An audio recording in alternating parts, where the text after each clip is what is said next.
ఆట ఆడి ఆటకుండును. ఈ ఎరుక సూత్రాత్మ స్థితిలో, పరమాత్మ స్థితిలో దైవీ విలాసం అంటాం, అనేక ఆటలు ఆడిస్తూ ఉంటుంది. కానీ అది అధిష్టానము, దానికి ఏది లేదంటున్నాం మనం. అది ఆడట్లేదు, ఆడిస్తుంది తప్ప ఆడదు అంటున్నారు మీరు. ఆట ఆడి ఆడకుండును. అధిష్టానం అంటే కర్తృత్వ భోక్తృత్వాలు లేవు, దానికి సంకల్పం లేదు. కానీ మొత్తం మీద ఊరకున్న దానికి ఒక సంకల్పం కలిగే ఈ తిప్పలు వచ్చినాయి. ఆట ఆడిన మేను బొమ్మయాటాడకనే ఆట ఆడు ఎరుకయనేడి ఆట ఆడించేటివాడు అతడే రాకర్త. వాడు ఆడకపోయినా వాడి కర్తే. ఎందుకంటే నన్ను తోస్తే అతని మీద పడ్డాం, నాది దోషం అంటాడు. నేను కావాలని పడలే, నన్ను ఎవడో తోస్తే పడ్డా. తోసింది ఏది? వాడే, ఆడించేవాడే. వాడు పడటం లేదు కానీ పడేట్టు చేసేది వాడే. కాబట్టి మొత్తం బాధ్యత వాడిదే. వాడు ఎందుకు పడేశాడంటే కాలం నెట్టుకొస్తే పడేశాడు. కాలం ఎందుకు నెట్టుకొచ్చిందంటే విశ్వంలో బీజం ఉంది కాబట్టి ఆ బీజాన్ని పట్టుకొని నెట్టుకొచ్చాడు. ఆ బీజాన్ని, ఆ కాలాన్ని మూలావిద్య నిర్ణయం చేసుకుంటే ఆట ఆడేవాళ్ళు దోషం ఉంది. అయితే నా దోషమా అంటే కాలదోషం. మీరు అన్నారుగా కాలం చేస్తోందని. కాలాన్ని కూడా పరిశీలించి చూస్తే కాలాన్ని ఏం లేదు తెలుసు. మూలావిద్య దోషం. ఎస్, మూలావిద్య దోషం నిర్ణయం అయింది. అయితే ఏంటి, అది ఉందా లేదా? ఉందనుకునే భావం యొక్క అది సంస్కారం. ఉంది ఉంది ఉంది అనుకునే భావం యొక్క సంస్కారమే కానీ నిజానికి లేదు. సంచిత కర్మరాశి అంటే అంతేగా. అది ఎప్పుడైతే నిర్ణయం అయిందో మూలావిద్యను కూడా నువ్వు దాటేస్తావు. అంతటికీ అచలమకర్త. మళ్ళీ అచల పరిపూర్ణ బ్రహ్మకర్త అంటారు, వాడు అకర్త. ఈ రకంగా మనం అచలానికి అద్వైత పరంగా ఉన్నటువంటి ఒక పరబ్రహ్మకి ఉన్నటువంటి భేదం, అద్వైత పరంగా ఉన్న పరబ్రహ్మ అఖండ ఎరుకగా భావించి అఖండ ఎరుక స్థితి ఏమిటి, బయలు యొక్క స్థితి ఏమిటి అని చలాచల వాక్యాల మాదిరిగా ఈ రకంగా మనం విడగొట్టుకున్నాం. ఇప్పుడు ద్వైతంలో ఉన్నాం మనం. ఈ ద్వైతం మనం ద్వైతము అద్వైతము విశిష్టాద్వైతంలో ఉన్న ద్వైతం కాదు, జ్ఞాతాజ్ఞేయం ఉన్న త్రిపుటిలో ఉన్న ద్వైతం కాదు. ఇక్కడున్న ద్వైతం ఏంటంటే ఉన్నదచలము లేనిది ఎరుక. లేని ఎరుక లేకుండా పోయినప్పుడు ఉన్నాచలం ఉంటుంది. ఉన్నాచలానికి ఎరగటానికి ఎరుక లేదు కాబట్టి ఎరిగే ప్రసక్తి లేదు, అచలమే ఉంటుంది. అదే నువ్వు, అంతే. అదే నువ్వు అని చెప్పడానికి చెప్తున్నా కాదు. నువ్వు అయ్యాక అది నీకు తెలియదు, నాకు తెలియదు. ఎరుగదు సుషుప్తిని జాగ్రత్తని ఇరవంద సుషుప్తి. సుషుప్తి తన సుషుప్తిని తెలియదు, జాగ్రత్తని తెలియదు. అవునా? గాఢ నిద్ర తన నిద్రస్థితిని ఎరగదు, మెలుకున్న స్థితిని. మెలుకున్న తర్వాత రెంటినెరుగును మేల్కట్లరయగ అరయగంటే విచారించి చూడగా. జాగ్రత్తని తెలుసుకుంటుంది. విచారించి చూస్తే సుషుప్తిలో ఎటువంటి శూన్యానుభవం కానీ ఇంకోటి కానీ వచ్చిందో అది కూడా తెలుసుకుంటుంది. కాబట్టి ఎరుక అనేది ఏం చేస్తుందంటే పరబయలు ఇటుది అటుది అని తెలుసుకుంటుంది. ఎరుక తాను ఎట్లా ఉన్నాడో అది తెలుసుకుంటుంది. కానీ పరబయలు ఉందే, పరబయలు తన్ని తాను ఎరగదు, ఎరుకని ఎరగదు. సుషుప్తి లాంటిది అది. సుషుప్తితో పోలిస్తే మీకు అర్థమవుతుందని.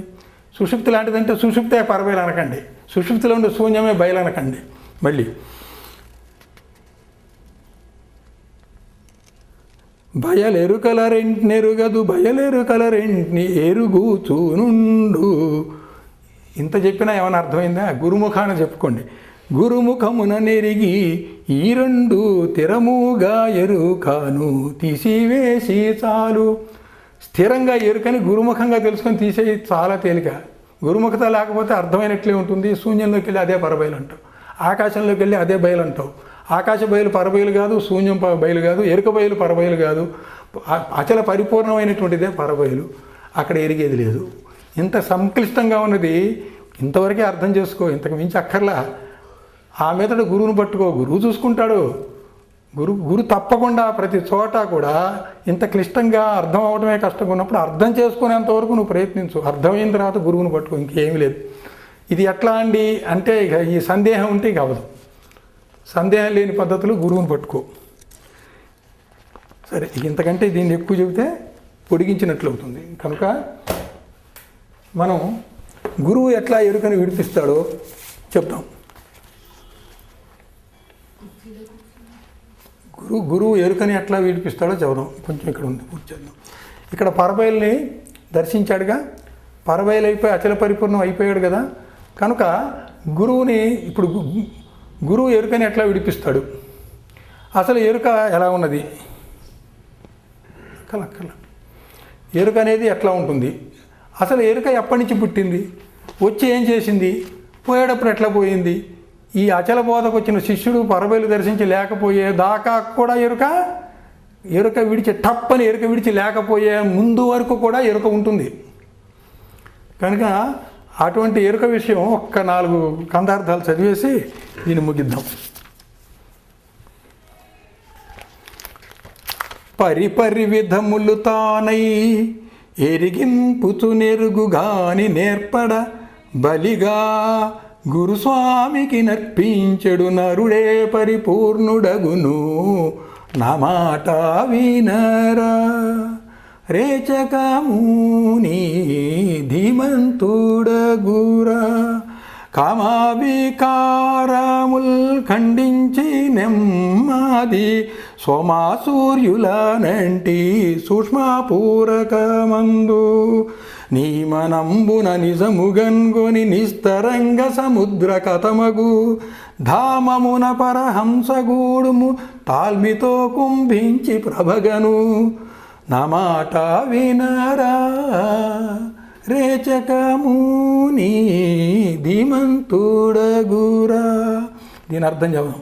పరిపరి విధములు తాన ఈ ఎరుకే కాసేపు ఈశ్వరుడైంది, కాసేపు విభూతి తత్వంతో జీవుడైంది, కాసేపు పరమాత్మ అయింది, కాసేపు పరబ్రహ్మ అయింది, కాసేపు కేవలపుటి ఎరుకైంది, కాసేపు మలినపుటి ఎరుకైంది, కాసేపు మిశ్రమపుటి ఎరుకైంది, కాసేపు ద్రవరూప అఖండ ఎరుకైంది, తర్వాత చేతన బ్రహ్మముగా ఉన్న అఖండ ఎరుకైంది, తర్వాత మూలా విద్య ప్రధానంగా ఉన్నటువంటి ఎరుకైంది, తర్వాత కాసేపు పరారూప ఎరుకైంది, దాక్కుంది. ఇది ఎరుక పరిపరి విధాలు ఉంటాం. అంటే ఎరిగింపుచు నెరుగు కానీ ఈ ఎరుక ఏం చేస్తుందంటే పరమాత్మ స్వరూపంగా ఉండి సకలము ఎరిగించడానికి తాను మాత్రం ఎరగకుండా అధిష్టానంగా ఉంటుంది. ప్రత్యేగాత్మ విశ్వతైజస ప్రాజ్ఞులుగా శరీరాలు ధరించుకుంటూ సర్వకర్మానుభవాలు జ్ఞానానుభవాలు పొందుతూ ఉంటుంది. ఎరిగింపుతూ అన్నప్పుడు పరమాత్మ, ఎరుగుతూ అన్నప్పుడు ప్రత్యేగాత్మ. ఇట్లా ఏర్పడింది ఎరుక. బలిగా గురుస్వామికి నర్పించడు. నువ్వు గురుస్వామికి ఎలా అర్పించాలంటే ఒక మేక కోసి బలిస్తే ఆ బలి అమ్మవారికి ఎట్లా అర్పించావు? ఒక మేక ఉందా? నిన్ను నువ్వు బలిగా అర్పించుకోవాలి శిష్యుడు. అంటే నేను లేకుండా పోవాలి. ఈ నేను లేకుండా పోయేటట్టుగా గురుస్వామికి అర్పించాలి. అంత తీవ్రంగా అర్పించుకోవాలి. బలిగా గురుస్వామికి నర్పించడు నరుడే పరిపూర్ణుడగును. అటువంటి నరుడు పరిపూర్ణుడవుతాడు. అచల పరిపూర్ణ. అతనే జన్మరాహిత్యం పొందుతాడు. అలా చేత కాకపోతే అనవసరం. ఇంకా రేచకముని, ఇక్కడ రేచకం అంటే గాలిని విడవటం. గాలి విషయంలో గాలిని ఎవరన్నారు? విడవమన్నాడు. అంతే. ఏం విడవాలి? ఎరుక ఇవన్నీ చేస్తుందా? ఎరుక పద్ధతులు అది సత్యం అనుకోవటం, ఇదంతా లేని ఎరుక సత్యం అనుకోపాక అది మానం. ఇది లేని ఎరుక అది నమ్ము.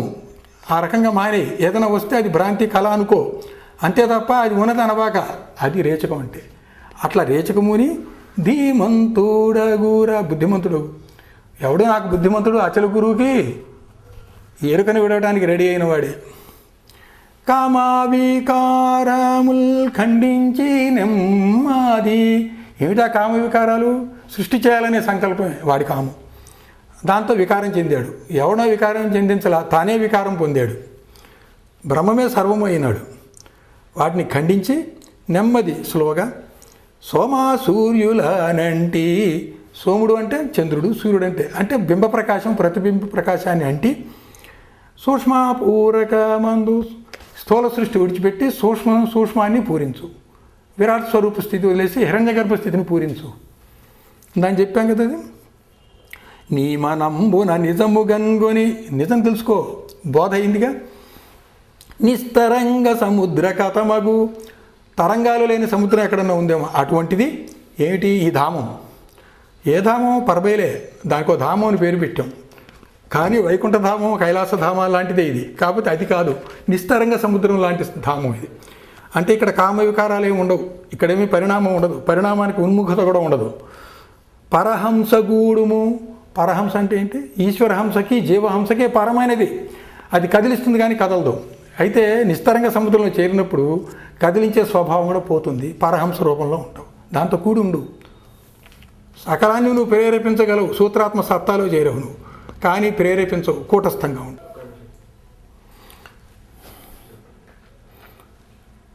సూక్ష్మాన్ని పూరించుకున్న తర్వాత నీ మనములో నిజం తెలిసింది. అప్పుడు నిస్తరంగ సముద్రం, తరంగాలు లేని అలలు లేని కదలిక లేనిటువంటి సముద్రం విషయంలో ఈ బ్రహ్మజ్ఞాని కదులుతూ ఉన్నాడు కాబట్టి వీడు కదలకుండా చేస్తేనే అచలం. కనుక వీడి కదలకుండా ముందు ఇక్కడ కూటస్థం చేయాలి. అప్పుడు గురుకృపతో అది అవుతాడు. నిస్తరంగ సముద్రము కథమగు ధామమున కూర్చో. అక్కడ అక్కడ లోకం అనకూడదు. లోకం అంటే ఎరుకుంటుంది. ధామం అంటే ఎరుక విడిచేది కూడా ధామం కావచ్చు. ధామమున పరహంస గూడుము. ఇక్కడ కలహంస అచలహంస అని బోర్డు ఉన్నాయి. జీవహంసలు ఈశ్వర హంసలు ఉన్నాయి. ఈ దళాలు కదిలించి అన్నీ కూడా జీవ ఈశ్వర వ్యాపారాలు అయితే ఏవైతే చేస్తున్నాయో దానికి పరమైనటువంటి కథలని ఒక హంస ఉంది. దాని పేరు పరహంస. ఆ పరహంస కూడినప్పుడు ఏమవుతుంది? కథలకి ఆగిపోయింది. తాల్మితో ఓర్పుతో కుంభించి, ఇప్పుడు నువ్వు ఈ చెప్పినటువంటి బోధని అట్టి పెట్టుకోవడం. కుంభకం అంటే పీల్చిన గాలి లోపల అట్టి పెట్టుకోవడానికి కుంభకం అంటారు. అటువంటి అనుభవాన్ని కుంభించి ప్రభగను కుంభిస్తే ఏమవుతుంది? ఆ ప్రభ జ్యోతి దర్శనం అవుతుంది, ఆపోజ్యోతి. నా మాట వినరా రేచకముని ధీమంతుడగురా. అట్లాగే ఎరుకయ నీవును నేనును ఎరుకయ భువన గణన మెల్ల నేర్పడజూపున్ ఎరుకయ తోడ్పడి ముందై పరిపూర్ణము జూపి చనును పరికించుమయ్యా. నువ్వు ఎరికే, నేను ఎరికే. అంటే గురువు ఎరికే, శిష్యుడు ఎరికే. దృక్కు ఎరికే, దృశ్యము ఎరికే. నువ్వు ఎలానే తీసుకోండి. ఎరుకయ భువన గణన మెల్ల, ఎన్ని లోకాలు ఉంటే అవన్నీ ఎరికే. ఏర్పడ చూపున్, ఎరికే చూపిస్తుంది. ఇవన్నీ ఉన్నాయి, చూసుకో, అనుభవించుకో అంటుంది. ఎరుకయ తోడ్పడి, మళ్ళీ ఈ సత్శిష్యుడు అచల పరిపూర్ణ స్థితి గురుకృప చేత పొందటానికి కావాల్సిన ప్రయాణంలో ఎరికే సహకరిస్తుంది, తోడ్పడుతుంది. తోడ్పడి ఏం చేస్తుంది? నీకంటే ముందు నడుస్తుంది. ముందై పరిపూర్ణము చూపి, ఈ ఎరుకే గురువు చూపించిన పరిపూర్ణాన్ని పరబయల్ని దర్శింపజేస్తుంది. చక్కగా ఎలా దర్శించాలో ఆ పద్ధతిలో దర్శింపజేస్తుంది. ఆ పద్ధతి అంటే కుదిరిందా చనును ఎరుక వెళ్ళిపోతుంది. ఎరుక ఉంటే నువ్వు చూడలేవు. చూపి చనును, ఆ ఎరుక నిన్ను పరబయలు దర్శింపజేసేదాకా నీకు తోడ్పడి నీ వెంట ఉండి ఇదిగో నీ తండ్రి అని మాయమవుతే అప్పుడు నువ్వు ఆ తండ్రిని చూస్తావు. తండ్రిని చూసిన తర్వాత ఇంకా చెప్పడానికి ఏముండదు, అట్లా అయిపోతావు. చూపిచ్చనును పరికించుమయ్యా, ఇట్లా విచారించి చూడు. సమబుద్ధిలో గురిగా చూమయ్యా. నీ విక్షేప బుద్ధి ఏంటంటే బ్రహ్మజ్ఞానం అయిపోతే విక్షేపమే. సమబుద్ధి అంటే దాని జోలికి పోకు. గురి చూడు, గురువిచ్చిన గురి చూడు. పరబయలు దర్శింపజేస్తున్నాడు, ఏ పద్ధతిలో చూడ, అది గురి. ఎరుక మరపులు కానీ దేకీభావము కాన. ఎరుక ఉంటే మొత్తం వచ్చాడు, మరిచిపోతే పరబ్రహ్మ స్థితిలో ఉన్నాడు. మరి శాశ్వతంగా లేడుగా, మళ్ళీ ఎరుక వస్తుంది, మళ్ళీ మరుపు వస్తుంది, మళ్ళీ ఎరుక. ఎట్లయితే గాఢ నిద్ర మెలకువ పరంపరగా ఒకదాని వెనక ఒకటి వస్తుందో ఆగకుండా ఎరుక మరపులు కూడా అట్లాగే భగవంతుని విషయంలో వచ్చి పరబ్రహ్మ పరమాత్మ పరబ్రహ్మ పరమాత్మ అని అలా మారిపోతూ ఉన్నాడు. అసలు నువ్వు చూడాల్సింది మరుపు కాదు, శాశ్వతంగా మరుపు. శాశ్వతంగా మరుపు అంటే లేకుండా పోవడమే. కనుక ఎరుక మరపులు కానీ ఏకీభావం ఏదైతే ఉందో అది కదా. దానికి కావాలంటే ఈ మార్పు చెందే కళలన్నీ ఉన్నాయి కదా, కళలు మార్పు చెందుతున్నా సరే ఆ కళ యొక్క మార్పు యొక్క మూలానికి వెళ్ళి చూడు. పరహంస గుడి కాబట్టి కళలు ఉండవు అక్కడ, మూలంలో ఉండదు, బయట ఉంటాయి. ఆ కళ ఎక్కడైతే బిందు స్థానంలో ప్రారంభమైందో దాని కిరణాల దగ్గర చూస్తే కదలిక కనబడుతుంది. దాని బిందు స్థానం దగ్గరికి వెళ్తే అది కదలదు. అందుకే పరహంస గుడుము అన్నాడు పై పద్యంలో. ఇక్కడ ఏమన్నాడు? స్థిర రూప కళలంటి. స్థిర రూప కళలు అంటడం అంటే దాని అంటి ఉండాలంటే ఏం చేయాలి? కిరణాలుగా ఉన్న స్థానం నుంచి నువ్వు దాని కేంద్ర స్థానంకి వెళ్తే అవి అక్కడ కళలు ఉన్నాయి కానీ స్థిరంగా ఉన్నట్టు కనబడతాయి. అదే నువ్వు బాహ్యానికి వచ్చావనుకో, దాని కిరణాల వైపు దాని ప్రకాశం వైపు పోయావనుకో 16 కళలు కనబడుతూ ఉంటాయి. చిద్బ్రహ్మమయ్యుండు, నువ్వు చిద్బ్రహ్మవే, కాకపోతే ప్రకాశించే బ్రహ్మగా ఉండబాక దాని మూలస్థానంకి వెళ్ళి కళలకి అంటి అక్కడ చిద్బ్రహ్మగా ఉండు. మరపు ఎరుకలు